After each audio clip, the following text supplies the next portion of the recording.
And so let me just kind of read from my notes here. So traditional architecture is based on the collective, selective, additive and cumulative wisdom of many generations of mankind, expressing its genius and inventivity.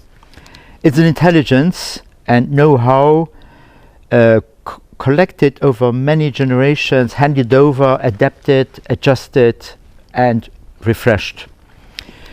Tradition is derived from historical experience and expertise, but it is not synonymous with historical, ancient or antique. Tradition is always new and modern because it takes the best and most relevant from the past. One thing that we get to learn is how to do this from the historical way, learning through tradition that's been used just throughout time, through generations and generations, and there's a lot of wisdom to that, and that's in danger of being lost. So I love to come here and learn with the school and with all these different craftsmen and connect with them, because these are treasures that need to be preserved and passed on through the generations. Ilha do Pico, it's amazing to study and learn about traditional architecture, and this small island in the middle of the ocean, it's inspiring place to learn about traditional way and to build and to live, to habitat our planet in the sustainability way.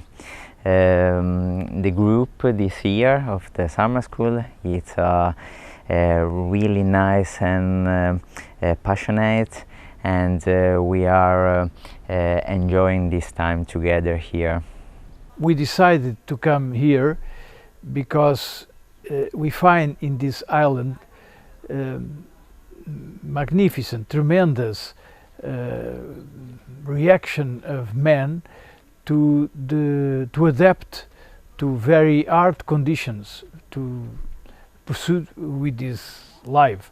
So here in this island, in fact, the conditions were really terrible because there was almost no water and almost no soil, and the man had to do pretty much everything to establish his life here, conditions to live here.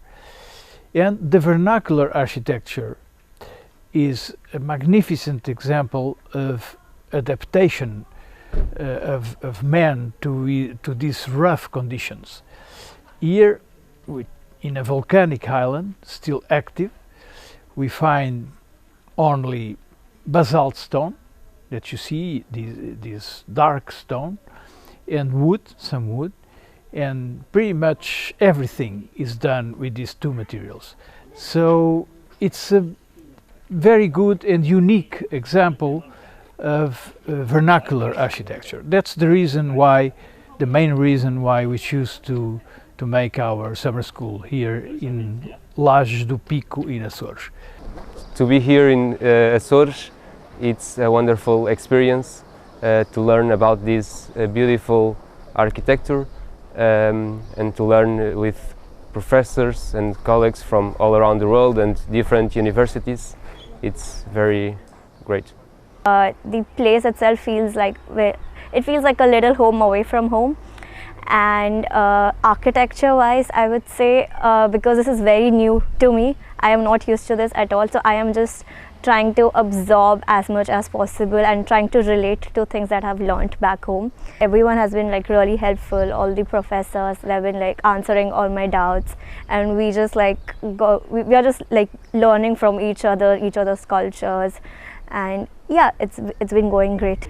For me to be and to choose this architecture, traditional and vernacular architecture summer school, is some way to learn and focus on some subjects that I have learned in university, and I currently in my daily work don't get in practice. This summer school is possible thanks to a number of institutions.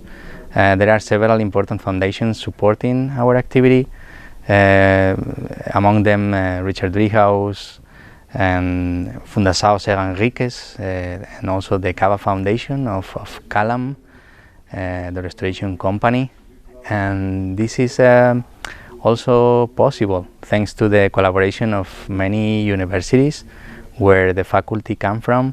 Universities such as the University of Notre Dame in Indiana, the University of Miami, the the Polytechnic of Madrid, the Portucalense, the University of the Basque Country, and a number of other universities that are contributing in different ways, sending lecturers, sending faculty to this event, and also the same for the participants. The participants come from all over the world, and they are all sharing an interest, a passion for learning from these traditions. And when we chose this place, Pico Island, and in particular the municipality of Lajes do Pico, which municipality has been instrumental for making this possible, we chose a place which was particularly telling in this sense, because it's a place where the scarcity of resources, the fact of being a rather isolated island with very little soil in the past, made the local tradition very inventive, and also the ingenuity of it is astonishing, and there is so much to learn on how to build meaningful and beautiful places with so little materials and options available, that this makes it a perfect location for a program like this.